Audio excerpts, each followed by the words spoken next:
तो बताया कि जब श्री कृष्ण जी और बलराम आपस में नोक-झोंक होते, किस प्रकार से बताते हैं अपनी मैया को श्री कृष्ण जी कि मैया दाऊ बहुत खिजायो, आज मेरे को दाऊ ने, बड़े भैया ने बड़ा ही परेशान किया है। कैसे?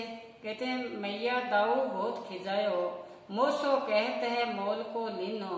मेरे को ये कहते हैं आप तो क्या हो, आपको मोल लेके आए हैं, तुम जसमती कर बुझायो, तुम यशोदा का हो ही नहीं सकता। क्या कहते हैं जसमत गोरी, नंद बाबा गोरे, तू श्याम वर्ण कत पायो। तुम कहते हैं कि आप तो कैसे रंग के हो, श्याम वर्ण के हो, इसलिए आपको मोल लेके आए हैं। तो ये आपस में नोक झोंक सूरदास जी ने हमारे सामने इस प्रकार से प्रस्तुत की। तो बालपन का सूरदास जी ने बंद आंखों से बालपन का कोना कोना झांकाए थे, इस प्रकार से प्रश्न आता है।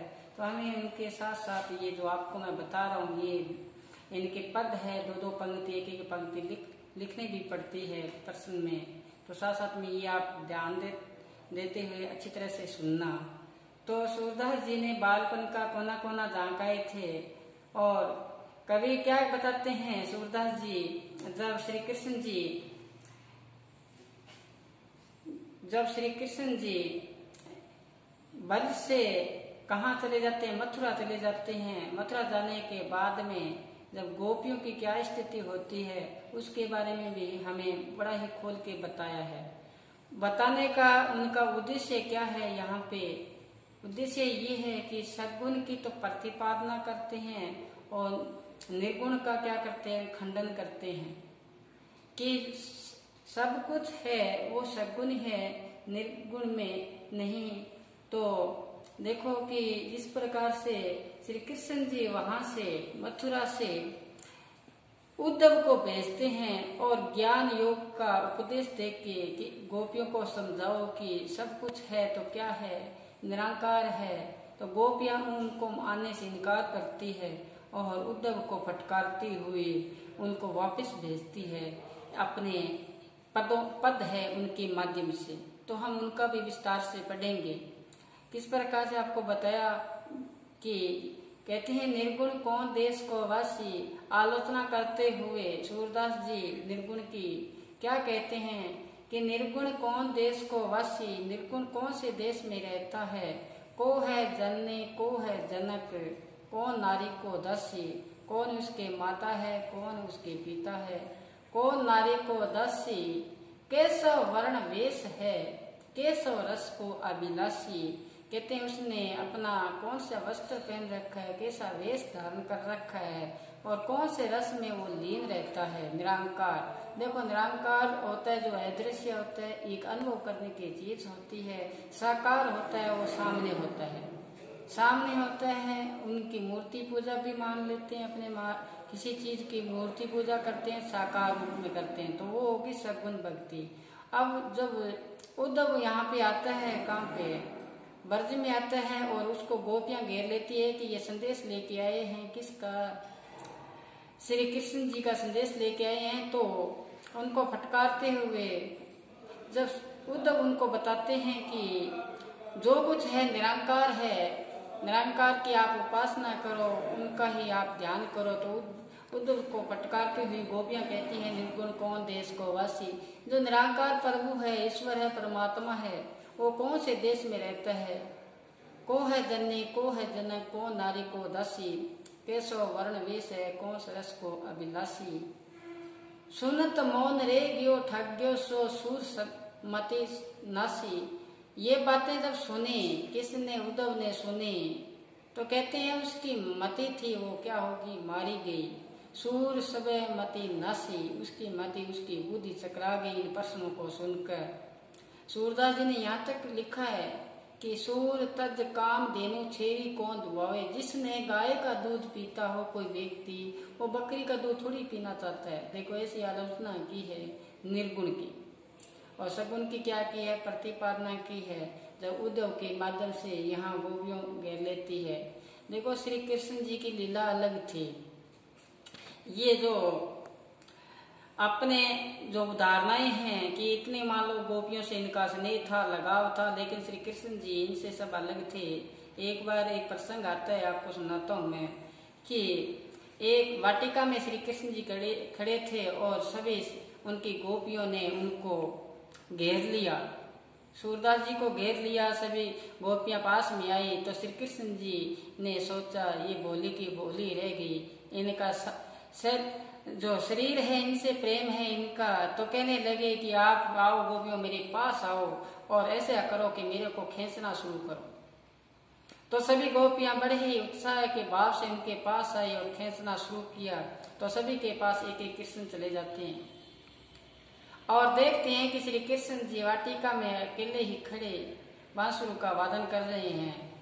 तो उनको समझाया ये कि अपनी लीला है, श्री कृष्ण जी है ये तो सबसे न्यारे हैं, ये अपनी लीला थी और इस मोह पास में न फंसे, भोग विलासा में लिप्त न हो, इसलिए गोपियों को ये समझाया था। तो अपने पद पढ़ेंगे इनके जो यहाँ पे आपके जो पाठ्यक्रम में दिया हुआ है उसमें आपके पद है, जो इनका बालपन का भी पद है, 2-3 पद बालपन के हैं और कुछ पद इनके जो है वो पद आएंगे। आपको मैंने बताया था निर्गुण का खंडन, सगुण का प्रतिपादना और उद्धव और गोपियों का जो वार्तालाप है वो भी पद आया है। एक बात की बात है कि जब उद्धव आता है वहां मथुरा से ब्रज में, तो कहते हैं आयो घोष बड़ो व्यापारी, कहते हैं आज बड़ा व्यापारी बन के आया है, खेत पी लाती खेत गुण ज्ञान जोत की ब्रज में आन उतारी। कहते हैं आपने ज्ञान योग की पट जो लाए हो गंठड़ी वो ब्रज में आके उतारी है, फाटक दे हाटक मांगत है। कहते हैं तुच्छ वस्तु देके आप सोना मांगने चाहते हो, ऐसी भोली हम नहीं है। गोपियां कहती हैं हम ऐसी भोली नहीं है। तो ये हमें बताया। साथ साथ में भक्ति भावना के भी पद है इनमें, अपने पाठ्यक्रम में भक्ति से संबंधित मैंने जब क्लास शुरू हुई थी तब मैंने बताया था कि सूरदास जी ने शुरुआती दौर में विनय के पद लिखते रहे, अपने आप को बिल्कुल ही नीचा मानते हुए उनको एक सखा के माध्यम से, एक दीनता के माध्यम से तो उनको आराधना की श्री कृष्ण जी की। तो क्या कहते हैं श्री कृष्ण जी के आगे निवेदन करते हुए सूरदास जी, देखो सुनना गौर से, कि मोह सम कौन कुटिल खल कामी, कहते हैं मेरे समान दूसरा कोई खल का मतलब दुष्ट हो ही नहीं सकता। कुटिल खल कामी, मैं तो क्या हूँ काम क्रोध के वश में पड़ा हुआ हूँ। मोह सम कौन कुटिल खल कामी, मेरे समान कौन सा ऐसा हो ही नहीं सकता दुष्ट व्यक्ति। क्यों? क्योंकि कहते हैं जो तन दिया ताही विसार्यो ऐसो नौन हरामी, जो आपने तन दिया उसको मैंने विसरा दिया। मैं तो क्या किया कि आपका नमक खा के भी हराम कर दिया। देखो कितने बड़ा पद आया है। एक सूरदास जी बड़े ही महान एक संतवर्ती की हैं ये, लेकिन अपने आप को क्या माना है? नीचा माना है। मोह सम कौन कुटिल खल कामी, जो तन दिया ताही विसार्यो ऐसो नौन हरामी, जो आपने तन दिया उसको मैंने विसरा दिया। देखो तन, ये तन है ना, ये 5-6 फुट की देह है, इसमें खजाना भरा पड़ा है, ये बहुत ही कीमती है, ये देवताओं को दुर्लभ नहीं होता और हम इनकी कदर नहीं करते। कहते हैं ना कि ये बड़ा ही महत्वपूर्ण है, शरीर है, ये 5-6 फुट की देह है, ये इतना महत्वपूर्ण है कि खजाने के खजाने अंदर भरे पड़े हैं, लेकिन खोजने वाला हो तब तो ये सूरदास जी ने बड़े ही विनय भाव से प्रार्थना की श्री कृष्ण जी को कि मैं तो ऐसा हूँ कि आपने मेरे को सर्जा, आपने मेरे को बनाया, लेकिन मैंने आपको विसरा दिया, आपको क्या कर दिया? छोड़ दिया। इसी प्रकार से एक इनका पद आता है कि मेरा मन अनंत कहाँ सुख पावे। कहते हैं कि मेरा मन श्री कृष्ण जी के अलावा दूसरी जगह सुख पाता ही नहीं है। मेरा मन अनंत कहाँ सुख पावे, जैसे उड़े जहाज को पंछी फिर जहाज पे आवे। जिस प्रकार से जहाज का पंछी पानी वाला जहाज पे पक्षी बैठा होता है, उसको वहां से अगर मान लो वो उड़ जाए तो दूसरा उनको कोई आश्रय नहीं मिलता, कोई ठिकाना नहीं मिलता, कहाँ पे आएगा, वहीं आएगा। इस प्रकार से ये पद है, इनकी अपने सह प्रसंग व्याख्या आपको करवाएंगे। और इनके पहले जितने भी मैं आपको बताया, कहाँ था तो बताया विनय के बाद उन्होंने लिखे, विनय के पद थे। मैंने बताया आपको कि मौसम पवन कुटिल खल कामे। इसी प्रकार से फिर उन्होंने अपना आराध्य को कहते हुए ये कहते हैं कि मुझे आप इस प्रकार से बनाओ कि मुझे जो दुष्टवर्ती के जो प्राणी है, व्यक्ति है, उनका क्या न हो, उनका साथ न हो। तो कहते हैं मन तजरे विमुखन को संग, कहते हैं ऐसे व्यक्तियों का संग छोड़ देना चाहिए जो आपके साथ प्रेम नहीं करते।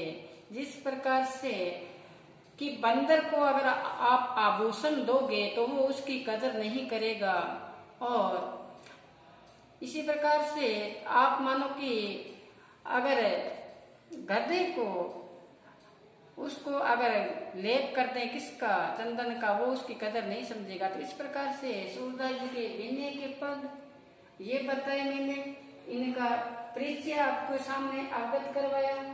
ये आप इनकी 3 रचनाएं याद रख लेना। अगर आपके 2 अंक का प्रश्न पूछा जाए कि सूरदास जी की 2 रचनाओं पर लिखिए, तो जैसे यहाँ बताया सूर सागर, सूर श्रावली और साहित्य लहरी, ये इनके बारे में मुख्य बात आती नहीं है। अपने बीए में जन्म के बारे में पूछते नहीं है, कब जन्म हुआ इतना नहीं पूछते। इनकी रचनाओं के बारे में पूछ सकते हैं, और ऐसा पूछ सकते हैं सूरदास जी की भक्ति भावना कैसी थी, तो सख्य भाव की थी, और इनके पद कौन से हैं वो आपको मैंने बताए।